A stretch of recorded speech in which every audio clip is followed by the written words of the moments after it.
একদিকে এক নাগারে বৃষ্টি, অন্যদিকে ঠান্ডা বাতাস। হাঁটতে গেলে রাস্তা জুড়ে কাদামাটি। তারপরও থেমে নেই রেস্কিউ এইড ট্রাস্ট ও ম্যানকাইন্ড চ্যারিটেবল ফাউন্ডেশন এবং চ্যানেলস টিম।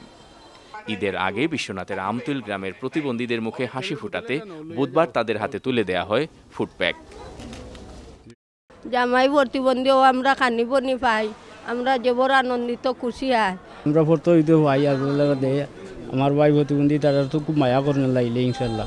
আপনারা যা সাহায্য করছিরা আপনারা লাগে দোয়া আমরা করি, আল্লাহ আরও আপনারা উন্নত বাড়াইতা।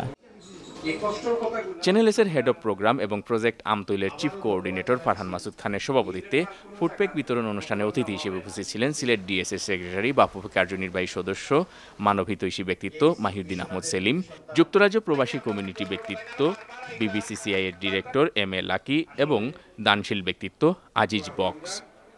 ফুডপ্যাক পেয়ে কিছুটা স্বস্তি ও আনন্দিত হলেও প্রতিবন্ধী পরিবারগুলো অতিথিদের কাছে পেয়ে ঈদুল আজহার সময় কুরবানির মাংস নিয়ে তাদের কষ্টের কথা তুলে ধরেন।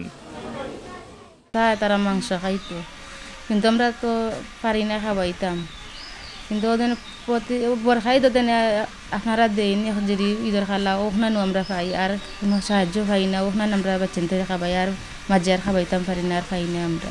আপনারা একটা কুরবানি দেন, প্রতিবন্ধী বাচ্চার খাইলেও আপনারা লাগে দোয়া করলে আর খুশি হইব তারা। আমরা প্রতিবন্ধী বাচ্চাইন লইয়া যে বড় অসহায়, আমরা তো ইনো কুরবানি হয় না, আমরা বাচ্চাইন লইয়া ঈদ উপলক্ষে মাংস খাইতাম পারি না। আপনারা যদি দয়া করে একটা গরু কুরবানি দিয়ে আমরা বাচ্চাইন তোরে খাওয়াও, তা আমরাও দোয়া করবো, আমরা বাচ্চাইন তো দোয়া করবা আল্লাহ আপনারা দুনিয়া আখেরাতর বাচ্চা বানাইবে। আমারও বাচ্চা যে আছে কুরবানির গুছো লাগে চাইলে এমন অবস্থা 1200 টাকা কেজি কিনা দেওয়ার মতো অবস্থা না। আপনারা যদি কুরবানি দেন আর খাইন তো আমার বাচ্চারও ইনশাল্লাহ আপনারা দিবা, খাই আমার বাচ্চা দোয়া করবো।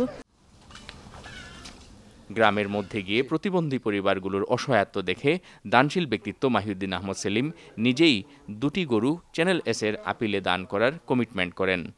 তিনি এবং অন্য অতিথিরাও এরকম সুবিধাবঞ্চিত মানুষের মাঝে কুরবানির মাংস বিলিয়ে দেওয়ার জন্য সকল প্রবাসীদের প্রতি আহ্বান জানান। আসলে আমার শরীর খারাপ হয়ে গেছে এই অবস্থা দেখিয়া।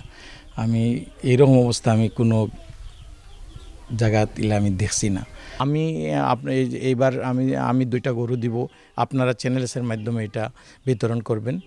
তা আমি মনে করি এই যে আমি 2টা দিছি, আরও কিন্তু এখানে অনেক দরকার, এই গ্রামে অনেক লোক আছে যে চ্যানেলস তো দিচ্ছে, আরও যদি কাউকে আরও লোক এগিয়ে আসেন তাহলে আমার মনে হয় অন্ততপক্ষে ঈদের সময় একটা দিন তারা আনন্দে গরুর মাংসটা খেতে পারবে। কুরবানির এমন একটা সিচুয়েশন, এই যে কয়েকজনে কইলা বছরে তারা একবার খালি মাংস খায় না, একবার মাংস খায় না, এটা শুনে আসলে আমার খুব খারাপ লাগছে।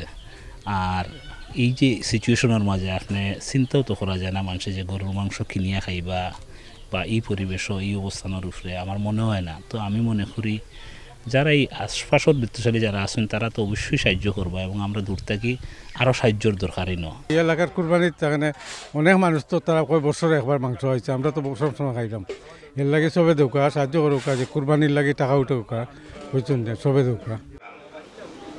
চ্যানেলসের head of programme Farhan Masud Khan Amtul গ্রামের জন্য অব্যাহত সহযোগিতা করায় ডোনারদের প্রতি কৃতজ্ঞতা জানান।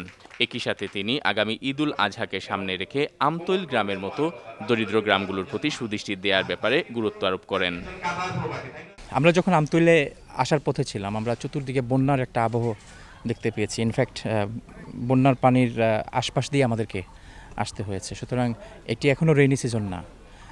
যখন বন্যার সময় আসবে বা বর্ষার সময় যখন আসবে তখন পুরো এলাকা প্লাবিত হওয়ার একটা সম্ভাবনা আছে, এবং ঈদ যত ঘনিয়ে আসছে মানুষের মধ্যে দুশ্চিন্তা তত বাড়ছে। বিশেষ করে আমতৈল এবং আমতৈলের মতো এলাকাগুলি যেখানে সাধারণভাবে পৌঁছানো অসম্ভব, গরিব মানুষগুলি কিন্তু তখন অপেক্ষায় থাকবে যে কেউ যেন তাদেরকে ঈদের গিফট কিংবা কুরবানির মাংস তাদের কাছে নিয়ে যায়। রেস্কিউ এইড ট্রাস্ট আমতৈলের পাশাপাশি সিলেটের প্রত্যন্ত অঞ্চলে যাওয়ার চেষ্টা করবে। আপনাদের ডোনেশন এবং আপনাদের ঈদ গিফট এবং আপনাদের কুরবানির মাংস যেন গরিব মানুষগুলি পায়, বিশেষ করে এই কঠিন সময়টিতে যখন বন্যার একটি আবহ ছড়িয়ে পড়েছে চতুর্দিকে। আমি এখন দাঁড়িয়ে আছি বিশ্বনাথের আমতুল গ্রামের একটি রাস্তায়, এবং দেখুন আষাঢ় মাস আসার আগেই এই গ্রামের রাস্তা শুধু না, এই গ্রামের অনেক এলাকা এইভাবেই পানিতে নিমজ্জিত হয়ে গেছে। এবং শুধু সিলেটের এই গ্রাম না, আরও অসংখ্য গ্রামের মানুষ এবার বন্যার মধ্যেই তারা ঈদ উদযাপন করতে হবে, এবং তাদের কুরবানির মাংস পাওয়াটাও অনেকেরই অনিশ্চিত। সুতরাং এই সব সুবিধা বঞ্চিত বন্যাপীড়িত মানুষের কাছে কুরবানির মাংস পৌঁছে দেওয়ার জন্য আপনারা যতটুকু সম্ভব উদার মনে দান করুন। Moinuddin Manju, channel S news, Sylhet.